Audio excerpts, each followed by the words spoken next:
Welcome back to the show. There's no telling where we'll go. So come and share a laugh on the Imp and Skizz podcast.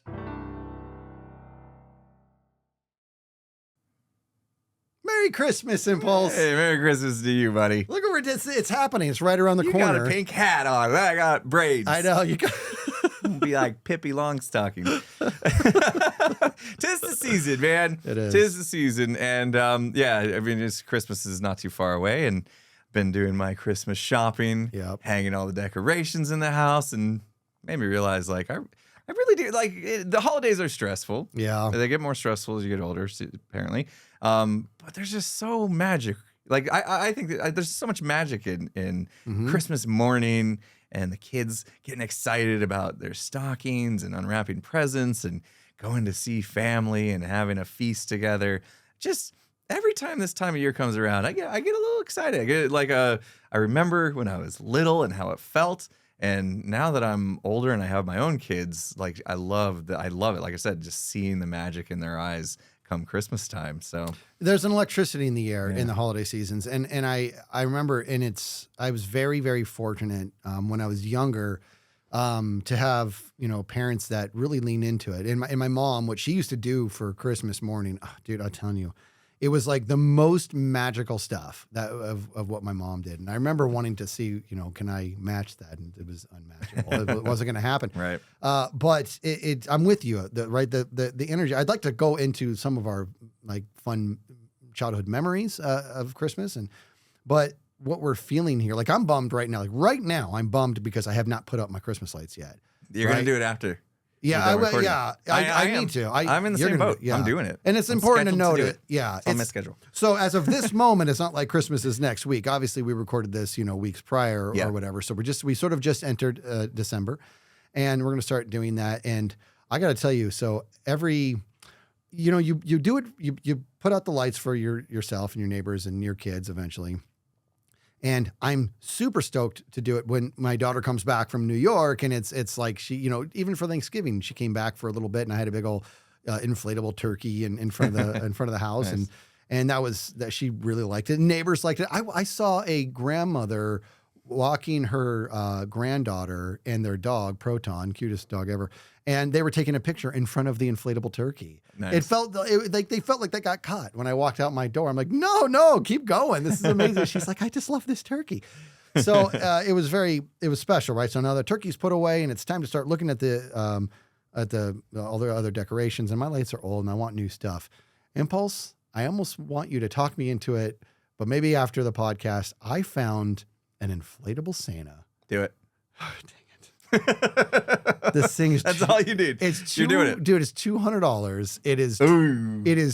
It's like 20 feet high. Oh my gosh. It is, dude, it's massive. Like it might cause car accidents. And since I'm next to the freeway wall, and the freeway wall's like, the freeway wall's like 30 feet high. I think so. I'm thinking about putting it on a pedestal and having Santa looking over at all the freeway. Just looking over the wall. Oh, that would probably cause some accidents. Maybe don't do that. Yeah. Dude, but yeah, you should get it. You should get it, man. Just pull the trigger and get it. Yeah. I think we're kind of refreshing our outside decorations this year as well. So you can join me in that. But yeah, dude, I mean, Christmas, like growing up, my parents were the same. They just like did such an amazing job at making sure that the house was like fully decked out and decorations. And then Christmas morning, it was always like this get up, and they got the fire going and the music going, and they just set the atmosphere like a movie, like you see in the movies. And that's another thing is like this time of year, we go through all the Christmas movies like every year. Every year you got to get in all the good ones, The Christmas Story, and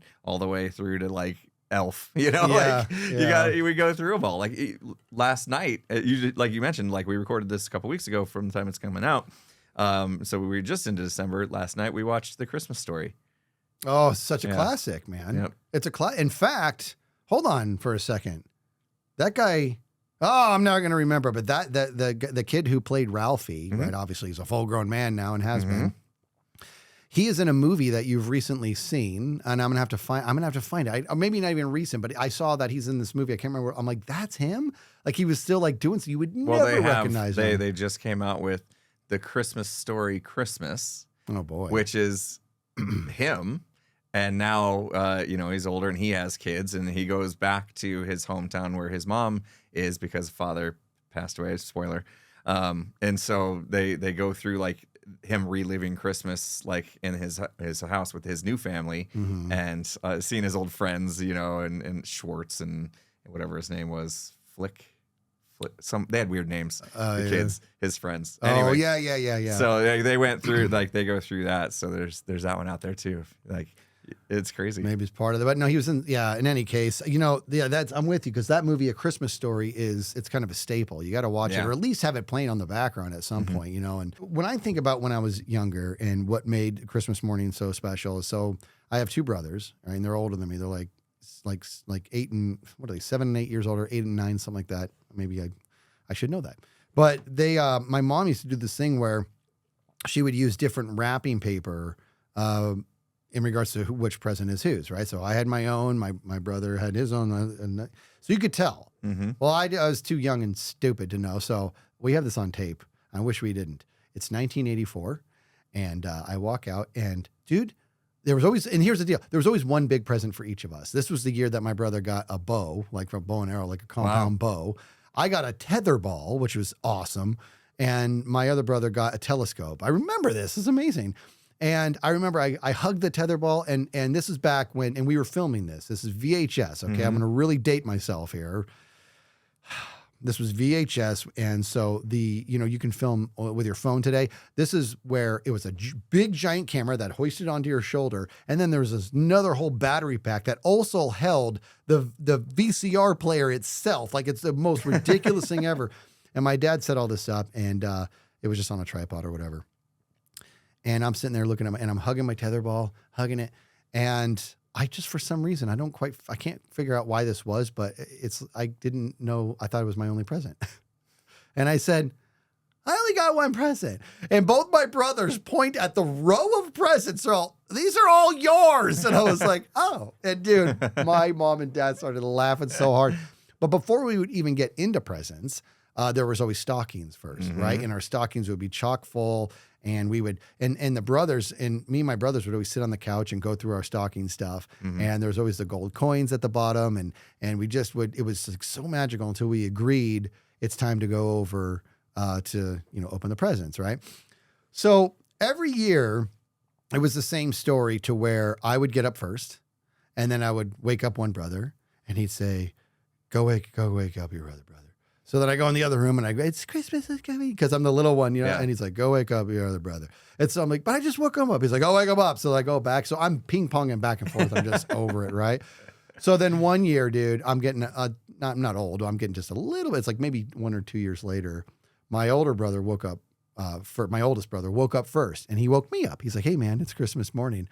And I'm all, go wake up our other brother. And he's all, yeah, I don't think so, man. And he puts a blanket on the ground, picks me up, throws me on the blanket, and just drags me through the house. It was so funny, man.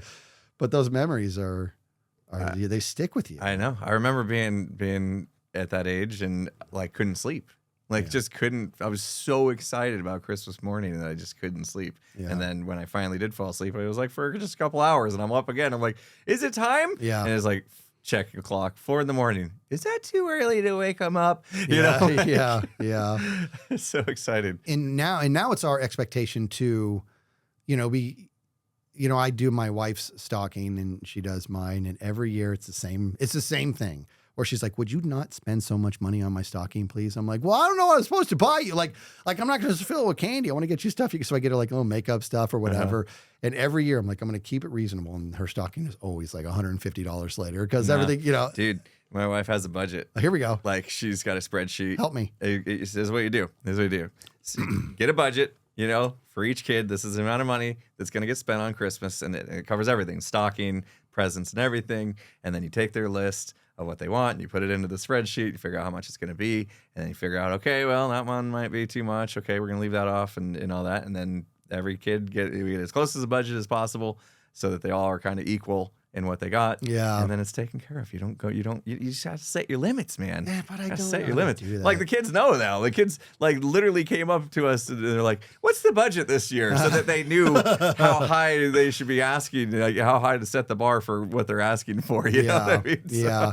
See, and now I'm at an age where it's hard to shop for because my kids are so much older. The older they get, it's like it's harder. And the harder. only thing they want is $500. What am I supposed to do? Yeah. Right. You would think it'd be easy. It's like you end up getting them less, and it ends up costing more. Yeah. It was something really fun about getting them a lot of items, no matter how small they were, which is what my mom did.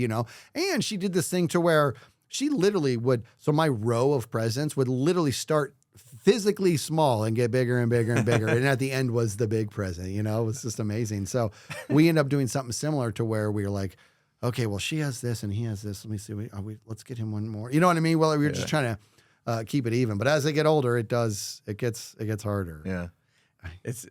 You're right. It's just more fun when they're younger and you can get them just like straight up toys. Yeah. Because that's what you remember too. Is like as a kid, like I remember the year I asked for. They had these guitars that weren't real guitars. It was like you can just press buttons on the neck or whatever, and it would do so. Like you could literally sound like you're good at guitar without actually being. And I remember I wanted one so bad, and that's the only thing I wanted. Like I really didn't care about any other present, and I got it. And I just remember that morning. I opened it up. I was like, I got it. That's and awesome. I think I played with it like twice, and then and that was it. And that was it. Like the anticipation was more fun than the actual present itself. But like those are the memories that you remember. And we did the same thing with the stockings. It was always the thing. Is like that was one thing where like if you did get up early, you could still like take that time going through the stocking. Like didn't really have to like wait for everybody. The kids can just get together and like look at their stockings while mom and dad are finally waking up and getting coffee going and turning on lights and getting cameras and stuff. Like that's perfect time to go through that. But and the buying stuff for people and getting stuff it's fun. It's a lot of fun, but there's also a different energy that kind of like a giving energy, if you will, that we find in these Christmas times and in the season. Tis the season is the title. And and I remember I'd say one of my favorite memories is actually from only a handful of years ago, where in fact we talked a little bit in our last podcast about our gym back when the original owner owned it. He did this thing where he would adopt 4 families. For the season, for families that are a little less fortunate. And then the gym would get together and we'd pool a lot of money together and we would just load them up, right? We would shower them with presents. Yes. I remember this. Yeah. And we would it was a task. There were so many presents. And I think there was probably about 40 or 50. I remember one year he was like, all I want you to do is just film it all and put together something awesome. Right. And so I did, I just, filmed, and it was one of the best assignments I've ever had because there was, I would say there was probably 30 of us that partook in the dissemination of the presents, if you will. And we were able to get so many and they were all wrapped. And I remember going to these houses and we would have this like long assembling line and we would walk in and the amount of presents and bikes and all that coming in.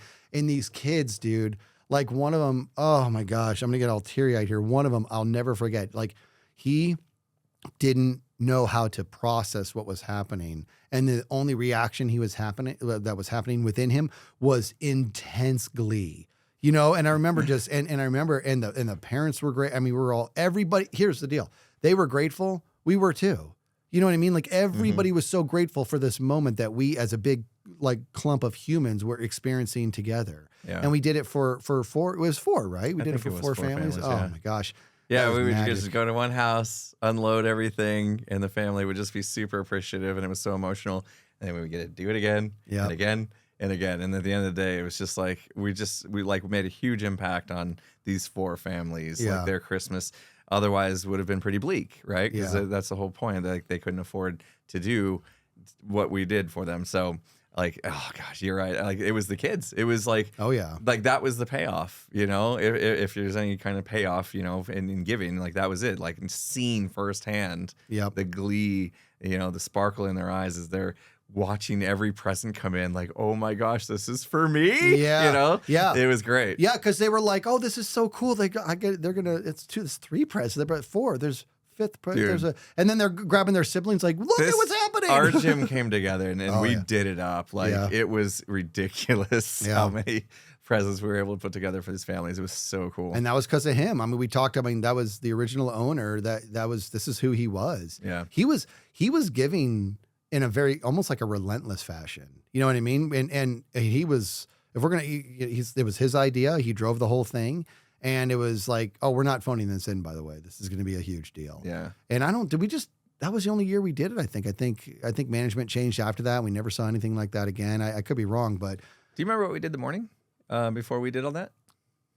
We did the run. We did a run. We did the run. Yeah. Oh, that was okay. We did I don't know if it was a 5K or no. It was kind of short. It was literally for this person, it was 1,200 meters. Right. And so I'll give you want to tell the abridged story? Go ahead. You do it. You tell the abridged story. Oh, I don't remember. Okay, so the abridged story. No, I do, but you tell the story so much better. I don't want to ruin it. So it's such a good one. The abridged story on this one was that there was a gentleman, and I'll just say his first name. His first name is Danny, and I think he was early 20s, and he was playing in a ball pit like with his his brothers or whatever.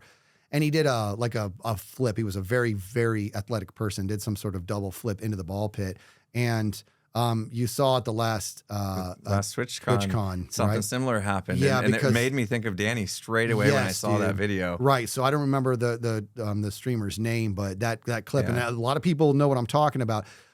Just to be honest here, that wasn't a freak accident. That was an idiotic decision to have a ball pit that was a foot high. Like, what were they thinking? I don't even know. They had these foam blocks that people thought were they were endless, and it turns out they were only a foot deep. Yeah, and it was a foam pit. It looked like a foam pit, but it was like a foot high, and she broke her back. It was awful. It was awful. So here's a situation where it's many, many, many years ago, obviously, and Danny did some sort of double flip into this ball pit and hit his head on the bottom and broke his neck. And it was a real travesty. And here's where I'm confused. The injuries got me confused because if it was the neck, he should have lost. He should have had struggle with all of his limbs. No, he just lost the lower body. Just a lower, which would tell you it happened at the waist, right? But I could have sworn he said his neck. It doesn't matter. Anyways, he was told by the doctors, like, you're not going to, you have a little bit of movement, but you're not going to walk again. Like, you need to start getting your head wrapped around this. You have a little bit of movement, but you're not going to walk again. And that's when the owner of our gym's like, we'll see about that. So if there's a little bit of something for me to work with, there's something for me to work with. And he trained this dude up, and it was rough, man. It was rough. They'd be in the gym. And as time went by, he wanted to do his first run. So it was a 1,200 meter run, and it was like the whole gym was there. We had Santa hats. We had shirts on about the occasion specifically for him. I filmed that too. I filmed that with an old school flip camera, dude. We're talking 1.0. I remember the flip. That was a great little It was a great camera, but it didn't even have like stabilization. So it was like the worst thing ever. I remember our daughter was like super young, so we had her in like a stroller and we did it. And then the whole gym was wearing these shirts, and I remember the line on the shirts. It said, "I never wanted to walk until I couldn't." Yes. And it was a quote from Danny. Yeah. And it was just so inspirational. We all had the shirts doing the walk, dude. It was, I never wanted to run until I couldn't walk. Yeah, run. Yeah. I never wanted to run until I couldn't walk. And it was just like, it tells you what you take for granted.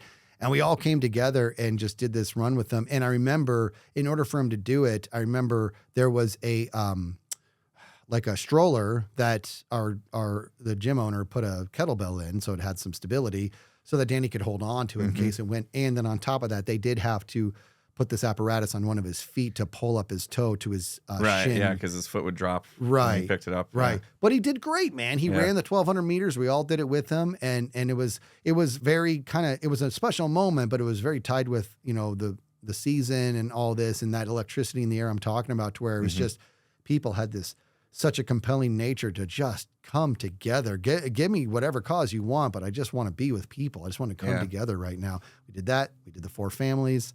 And then we all partied that night. I didn't go to the party because I had the young one. So I missed that part, but I got a chance to do the run and the present giving, which was obviously a day that as we think of the holidays, that both you and I remember, because it's such a good memory, and I think that's a big part of it is like, giving, obviously just to the charity event too. And it's something that we've talked about is part of our legacy podcast. Is something that has been kind of ingrained in us, is that like just the the feeling that you can get when you're able to help somebody else is just incredible. And Yeah. you know, I don't hate it, but I like the fact that it's usually around this time that you remember like that is important to you. You know, obviously it could be year long, you know, as well, but like it is nice to like have that reminder, like, oh yeah, like these are the things that we could do to make the world better, and this time of year like promotes that in a way. And that's where we get our greatest memories. But like the coming together of everybody and in general is like part of season traditions too, right? Like, I don't know about you, but every Christmas we get our entire like extended family together, you know, grandma, grandpa, my parents and all my sister and her kids, you know, we all get together. It is hectic. Like that part of the Christmas is hectic because, you know, we all have our own families now. So you get up and you do Christmas with your own family. And then the second you're done, like unwrapping the last present, okay, everybody put those to the side. We got to pack up because we got to go to the, you know, grandparents' house and have Christmas with them. And then you get to do it all over again, which is kind of fun. But it does turn into a little bit of a hectic day, but it's so worth it just to get together with family. And, you know, my family's into football. You know, and there's usually like football or basketball or some kind of sport on that we go over and watch, usually football. So we just sit on the couch and watch football while food's cooking. Yeah. You know. And that when my kids were young and I was in early part of my marriage, we tried to do both. You get up, you do your presents, pack up, you go to this family's house.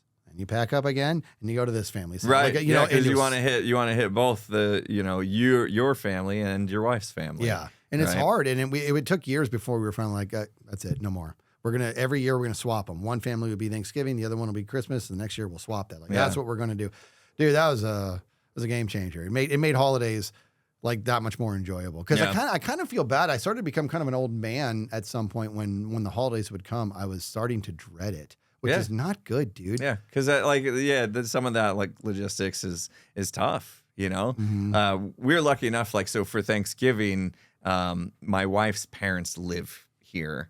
They kind of like moved out here when she did, and or when we got married, and so they're friends. Like they've made friends with my parents, and so like Thanksgiving, they just came over, and so we had both families basically. Oh, you hosted? Yeah. Well, no, they came over to my parents' house, so we went to my parents' house. Oh, gotcha. Okay. But my wife's parents also went to my parents' house, so that we were all together. We didn't have to like split it up. Yeah. You know what I mean?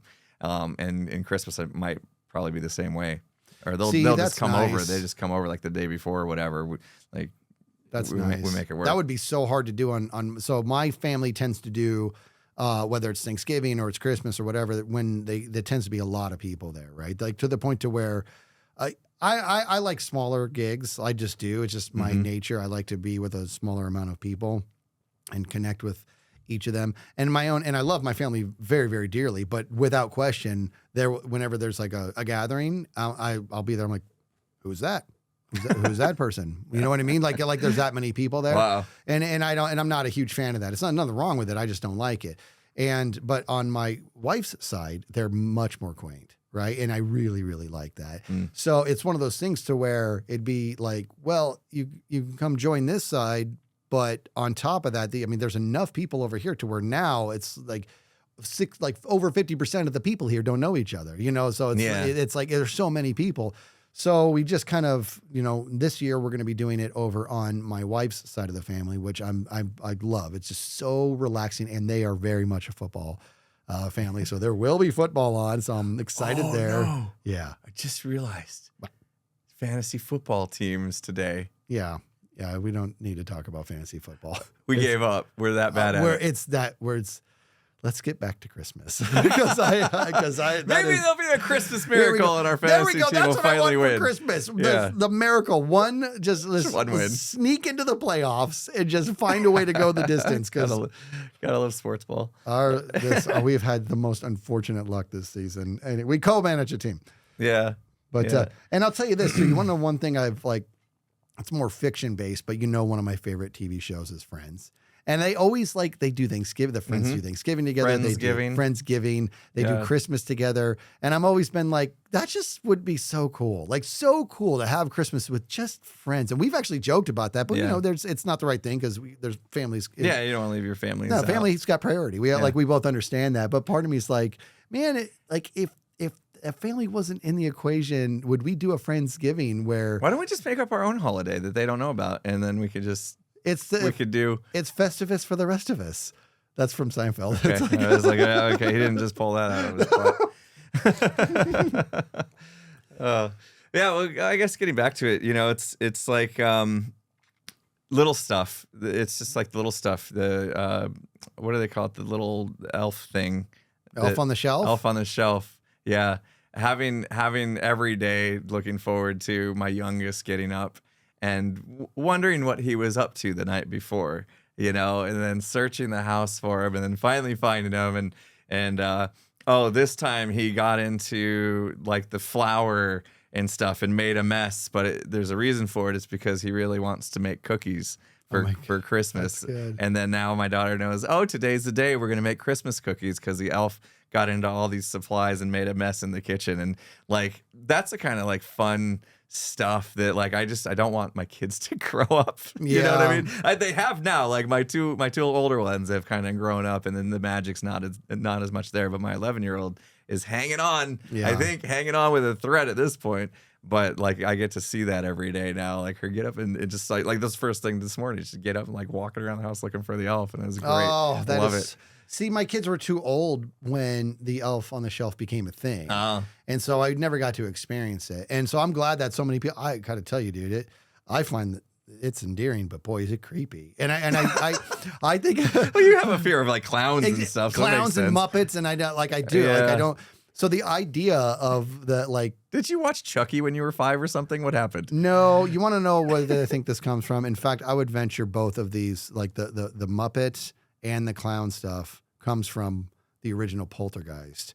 And there's a scene where he has a clown, like a stuffed clown thing, that gets possessed, and you know the scene I'm talking about, dude? I don't remember. The kid looks under the bed, and the clown just like, and then grabs him and starts choking him. I'm like, oh God! I'm like really little watching this, just weeping. Well, that's the first problem. Should have been really little. I should not have been watching that, dude. That Holy movie cow. messed with me. So, but I don't like clowns. I don't like, but yeah, the elf, the idea that it's moving on its own, it's very spooky to me. And so now we talked about him, like, the owner of our gym, he did the elf on the shelf for his little one, and it was of epic proportions, dude, where he rigged like what's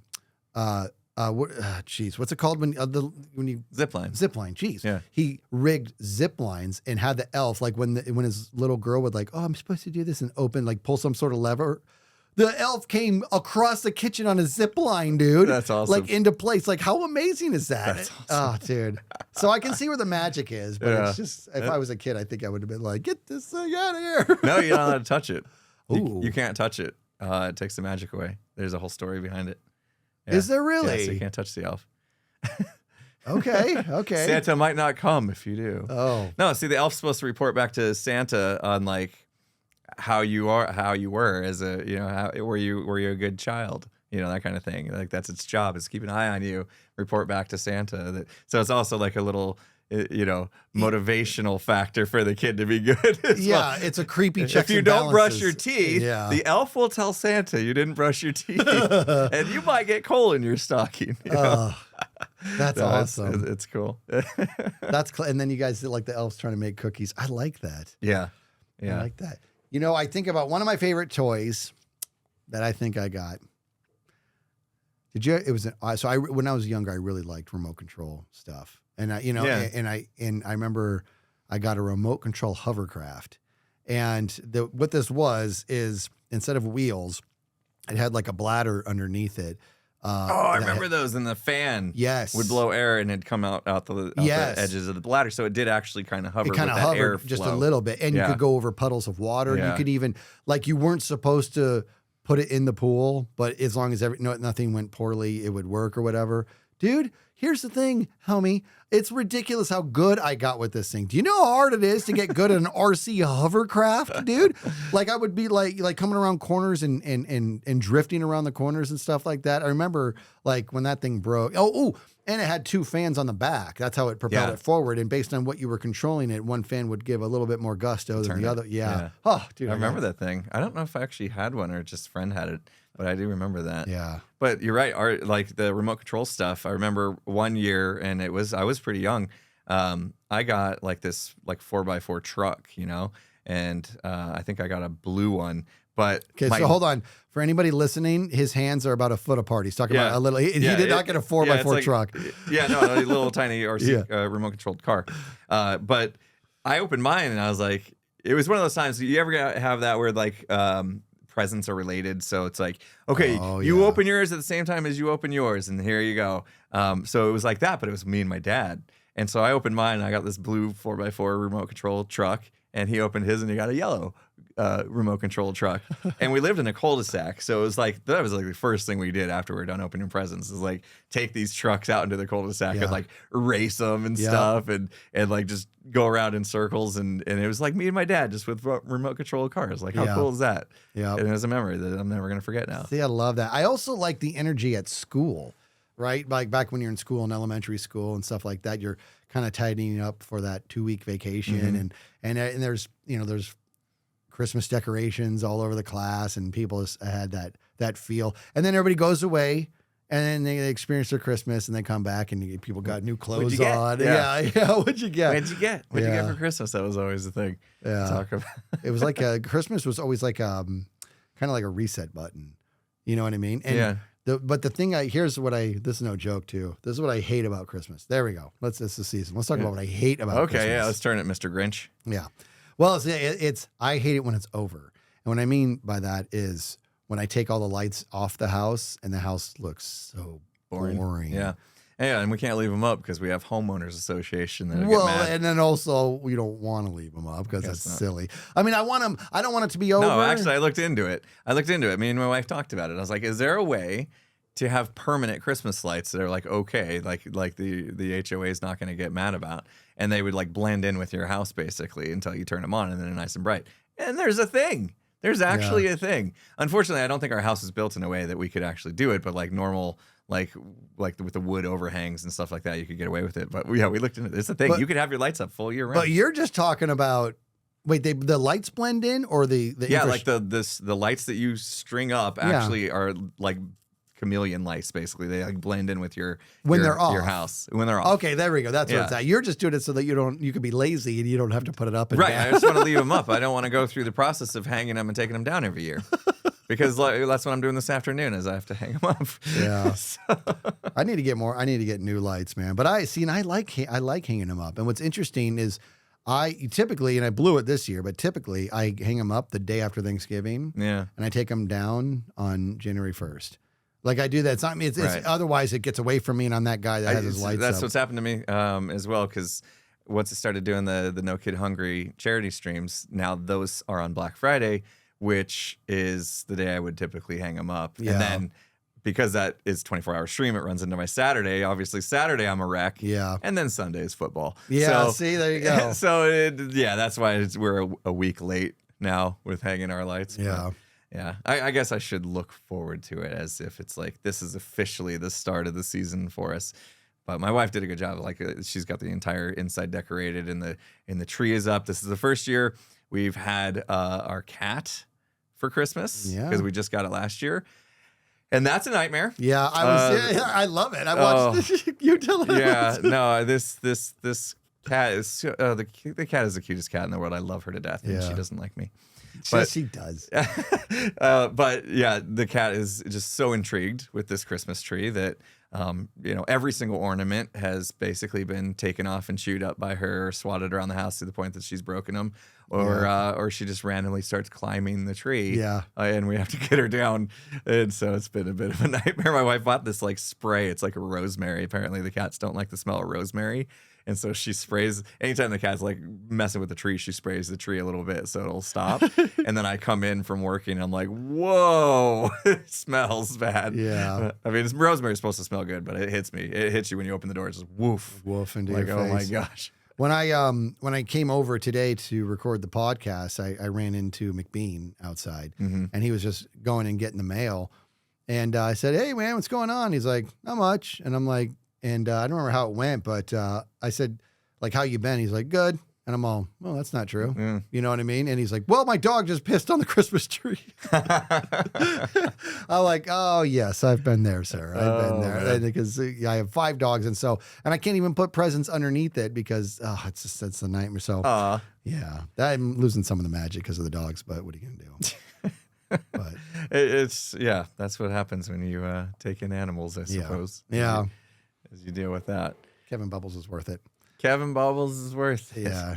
All I want is for Kevin Bubbles to be healthy. Now, do you get all your animals presents and stuff for Christmas? Do you go that far? No. I know that my wife would like to, but we already get a bark box, so they get they get new toys every month. Hashtag not sponsored, but we do the bark box as well. Yeah, hashtag not sponsored. And, bark box, I think you're awesome. My border collie, man, bark boxes don't last long. Like she gets the new toys out of the bark box and like every day destroys one. So it's like if you get like 5 toys from it, they're like 5 days later, she's like, oh, I'm out of toys again. Yeah.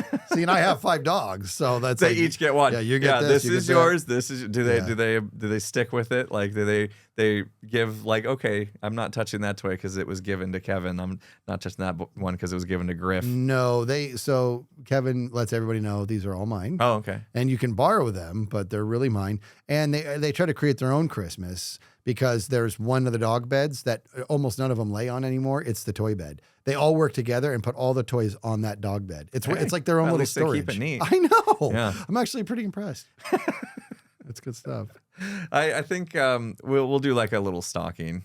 Yeah. We'll have a little stocking that we put little treats and stuff in, but just a little something. I felt bad because I said Thanksgiving we went to my parents' house, and so that meant leaving our animals home alone on Thanksgiving. So before we left, I like hooked them up with some like big treats. I'm like, here's some big treats for the dog. Here's some big treats for the cat. That's your Thanksgiving dinner. And we'll see you in 5 hours.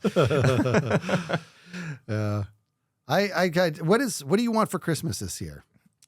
Dude, I never want anything anymore. I know, me neither. I have that problem now where when I do want something, it's typically more like, I actually like either just really want it or I need it to fill in a gap that I think I have technical or whatever, my setup. And I just buy it, If I want something, I just buy it. And then when Christmas rolls around, it's like, I bought everything I wanted, so I have nothing left on my list. Yeah. So it gets kind of hard. Yeah, I'm kind of the same way. And I think that I feel like that became a thing a long time ago. You know what I mean? Because, your needs, or your wants rather, they shift. As, when you're younger, you want all the toys and everything. But then as you just get older and you're giving to others and you're providing for others, you think about yourself so much less. And I feel kind of bad because, like, I buy myself almost nothing, right? Like, my family knows that. So that you would think it'd be easy to be like, well, Dad, what do you want? But every year I'm like, nothing. And it's not, they get upset. They're like, you got to give us something here, man. But they always end up doing something that's really, really special. So I'm with you. I'm just an old man. I just want to wear this hat that we're wearing right now. If you're on the audio podcast, we're wearing a couple Santa hats. I just want to wear this, and I just want to you know what it is, dude? I just want to chill out. Chill out. Yeah. Just relax. And working so hard, so long that this is. I mean, you will get some time off, right? Yeah. And I might actually do that too. I might take a little bit of time off from, maybe a week or so from content creation, because I do end up working like 6, sometimes 7 days a week with it. So just to spend that time with family, and that's what it's about, Yeah. Like chill out, relax, reconnect.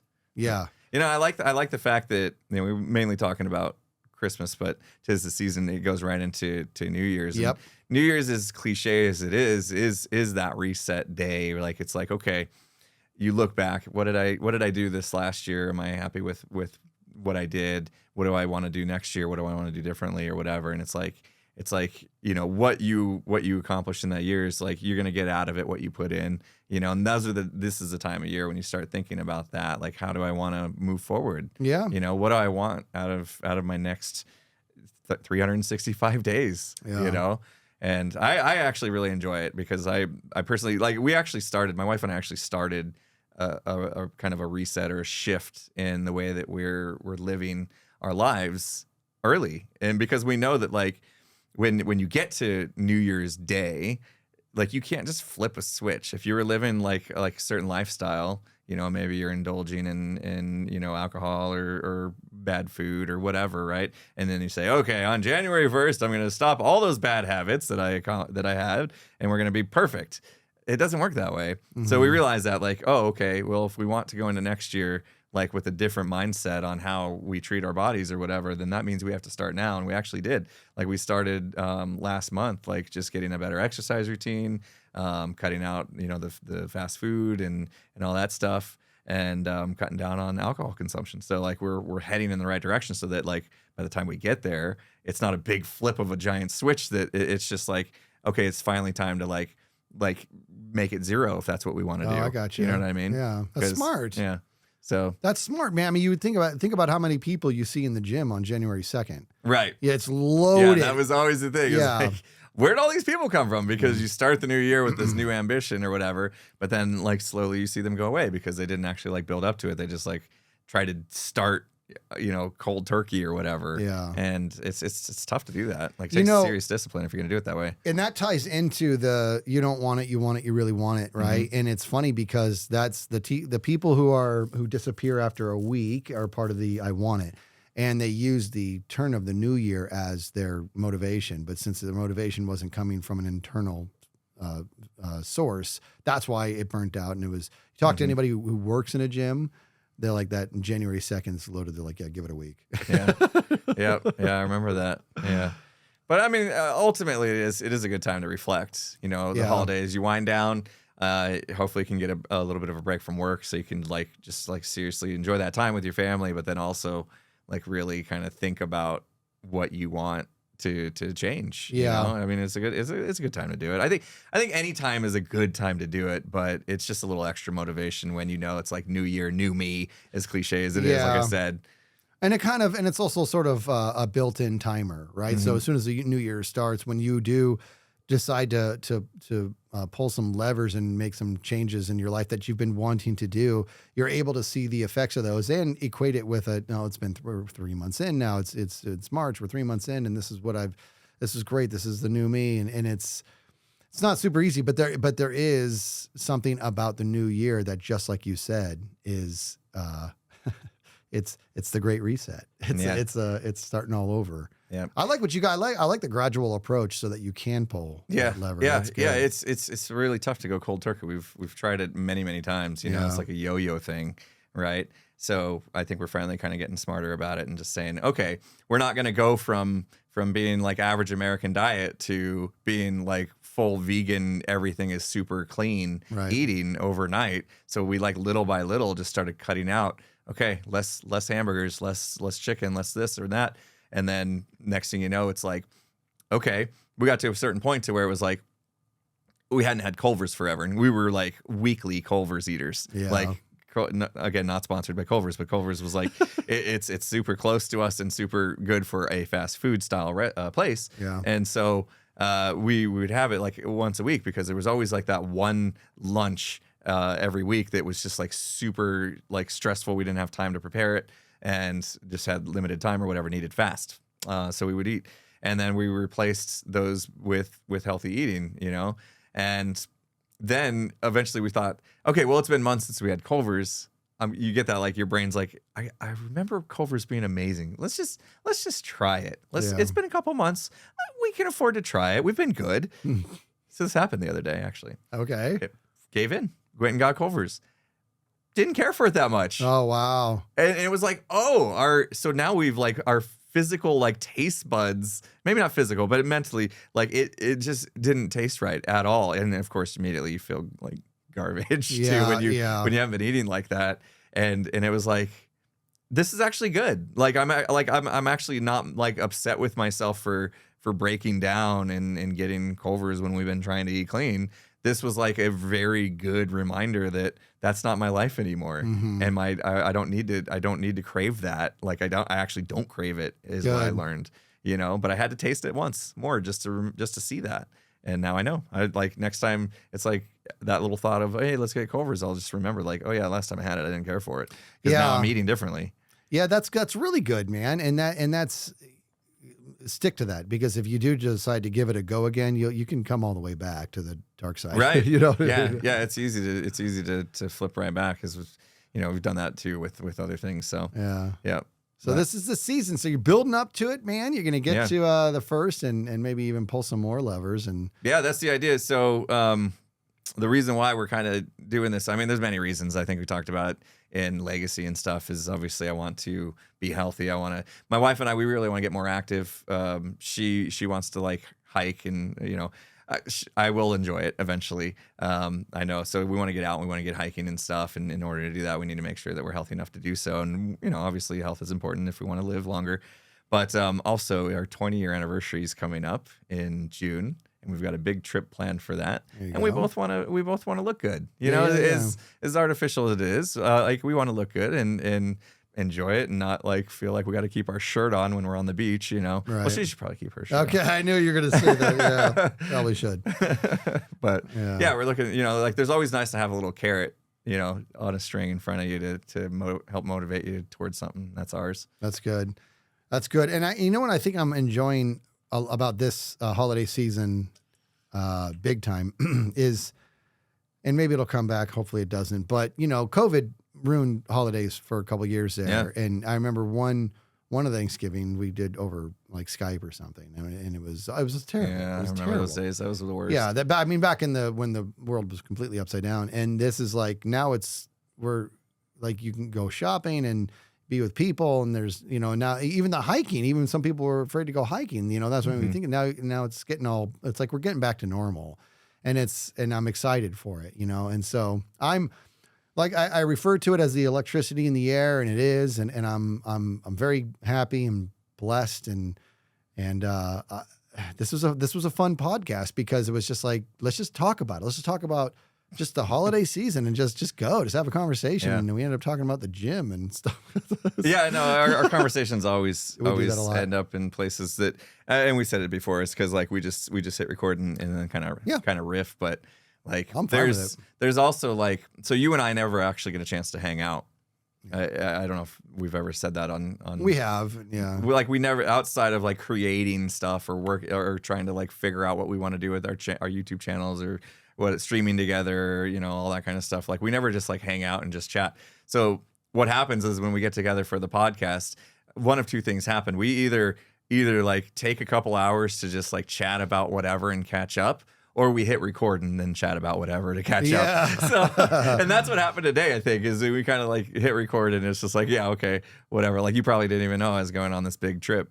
No, I didn't. Yeah. I really didn't. We're going to the French Polynesian Islands. It's a big one. So my wife and I, we like kind of stopped celebrating our anniversary for the past couple years, just because every time it came around, it was like we didn't really have anything we wanted, It's like, so like the gift giving part of our anniversary was kind of like, and so we said, let's not worry about that. And instead, our 20th is coming up in a few years. Let's save up. All that money we would have spent on these little gifts that probably would have been, meant nothing to us by now. We'll save up, and instead we'll do something big. And so yeah, we booked a trip to the French Polynesian Islands, and it's going to be fantastic. The whole family, or just you two? No, just me and my wife. Oh, yeah. Excellent. I'm going to need you to watch my kids and my dog and my cat. Thank you. Okay. Whatever you need, man. We'll be okay. But yeah, it's going to be exciting. So see, there you go. When did you say you're going? In June. In June, okay. So we got 6 months. Yeah. 6 months to get our act together. Come train for this half marathon with me. No, thanks. You suck. I have my own workout regimen. Yeah. And it's as usual. I have everything on a calendar. I know exactly what I'm doing when I'm doing it. So I'm not as flexible to just join your half marathon. Yeah. Well, I got to tell you, so this will be in January. We're going to do this half marathon, and this is, we talk about turning a corner in the seasons and everything. This is kind of a good time because I'm training for this half marathon. And boy, I tell you, I'm having a rough time. Man. I went on an 8-week plan. I got sick right away. I missed a whole week. I went and researched a 6-week plan. And I started doing that. And 3 runs in, I came out to do a 3.5 mile run because that was my thing. And for that day on part of the training plan, 1/10 of a mile in, my left calf said, we're not doing this. And me and my left calf just argued for a half mile before I had to hobble all the way back home. I don't think you can like will your muscles to work. I know. It was so I even called you. Yeah. So I called you to tell you, I'm like, dude, our podcast is good, man. Cause I had my earbuds and I'm just hobbling back home. And I put on one of our podcasts and it actually helped me with how frustrated I was. I was very upset because I work very hard. I have very limited time. And I was like, I thought the hardest part of training was going to be committing to it. I'm actually not struggling. My body is failing me. And I was getting very upset. And so I ended up calling you, just be like, dude, our podcast is good. And I told you, I'm like, dude, I'm hobbling home right now. And you're like, you want me to come pick you up? I'm like, no, it's all right. I'm fine. Well, good luck with that, man. I mean, like, at this point, the cards are kind of stacked against you. Half marathons are no joke. My wife went through one, and I watched her train for it. And to be having the setbacks you're having has got me a little concerned. That I mean, and you may end up having to just walk it. Resilience. You know what I mean? Like we talked about this, right? And this is like, I was frustrated. I was very upset at first. I'm like, what does my body want from me? I'm doing everything I can. And then I was like, I'm fine. I'm going to research how to get through this. I got to take 3 days of compression and all this. I'm fine. I'll figure out something else. And, I'm going to keep on going. So yeah, it might be the slowest half marathon anybody's ever run, but I really I've wanted to do my. We looked into it. You have 4 hours. I only have 4 hours. You have 4 hours to finish it. So if you walk at my wife did the math, I think. If you walk at a 3 mile per hour pace, you'll be able to finish something like that. Okay, I'll be fine. 3.5 maybe. I can't remember. She was doing the math to figure out if you could actually walk it before the cutoff time. See, dude, and I ran 3.5 miles the other day, like really slow. It was really slow. It took me like 41 minutes to go 3.5 miles because I was like, I'm going to go at a pace where I can actually have a conversation the whole time. Like that was the goal of it. No, that's actually, I've been reading a book by Rich Roll, and he does the ultra marathon. Ultra Ironman? It's called Ultraman or something. Anyway, isn't it Ironman? It's bigger than Ironman. Oh, it's boy. a 3-day event. Oh my goodness. Yeah, and it's just absolutely ridiculous. It's like Ironman on steroids. And so and the reason he did it was like, so he had a full blown like midlife crisis, and he wanted to like run. He wanted to be an athlete again. And so he wanted to do an Ironman for whatever reason, but like he had a goal that he's gonna do an Ironman within the next year. You know what I mean? Set one of those goals, very goal oriented person. And he went to sign up for the Ironman and he didn't realize how popular they were. And so every single Ironman for the entire year was already booked. Wow. And so he couldn't do it. And so instead, he found this new thing that was the Ironman on the steroids called the Ultraman. And they had an event in Hawaii, I think. And so he signed up for it because he's crazy. Got himself a trainer. But anyway, so he was explaining his training process, and the trainer basically told him he needed to go slow because like he had to keep his heart rate under a certain measure so that he could just be able to continue. It's that endurance thing. And he was saying, he's like, he felt embarrassed going as slow as he was going, but it was the only way he was going to finish. Yeah. So don't feel bad. You're actually like doing a training style that's like the right way. Yeah. All right. I can dig that. Now I still got to get my calf back in order and get back at it. And look into Rich Roll, dude. Like I've been reading his book. It's called Finding Ultra. Not sponsored again. But it's been inspiring because like the reason I got into it is because we've been looking into like the plant powered diet or whatever, and he's big on it. He's got a podcast and stuff that we're into, and so I've been reading his book, and it's like really interesting how he went from like overweight alcoholic to being able to run these ultra that is insane marathons, and he's in his 40s. That's insane. What I mean? And so it's like really inspiring that he was able to turn it around at that stage of life. It's the same stage I'm at now. Yeah. Not saying I'm having a full-blown midlife crisis or anything, but, this kind of change that we want. And so to have somebody that's inspiring like that and read like how they did it has been pretty nice. See, and what's interesting about this is I really, really like what I'm hearing, right? And this is, I've been running more before this injury, and I've always hated running. I hate it. Unless I'm running after somebody or from somebody in a game. I hate the idea of running. I don't hate it anymore. Nice. Like my daughter's rubbing off on me. She just for fun. She just ran 10 miles yesterday and at like an 8:20 pace for 10 straight miles. Jeez. Dude, she's killing it. And I started running. I'm like, this is what people like about it. I'm enjoying this. I put in my music and I just kind of go and get into this rhythm. And when I'm not trying to kill myself during the run, I just kind of get into this rhythm and I just sink into it. Nice. That's why I'm so bummed about the injury. Yeah. I'll get it back. I'll get it back. You'll be fine. You'll do it. You'll do it. We had a much different idea on how this podcast was gonna go. We're like, oh, we'll just talk about like presents and stuff. And we kind of did, but then we got derailed a little bit, and I'm here for it. Yeah. Well, I hope everybody else is okay with it. We got clickbaited. No, yeah, I know. Sorry about that. No, this is what Imp And Skizz podcast is all about. That we typically pick a subject and that's our guide, and we've done a good job sticking at it. But sometimes it conjures up other memories. We wore hats. Thoughts. So it's covered. We got it. All right. Have a great Christmas, my friend. You too. And we do have one more podcast before Christmas. Yeah. That we've been looking forward to. In fact, it's like been on the schedule. Yeah. Since like I don't know, for months now. For a while now. Yeah. So we're looking forward to that one. But so I'll see you again before Christmas. But same to you, man. Enjoy the holidays and get those lights up. Go buy that 20-foot Santa. Yeah, I know. I'm gonna have to do that. All I want for Christmas is 5 stars. 5. Yeah, there you go. There you go, everybody. That's all we want. Thank you. All right. Thank you, guys. See you guys.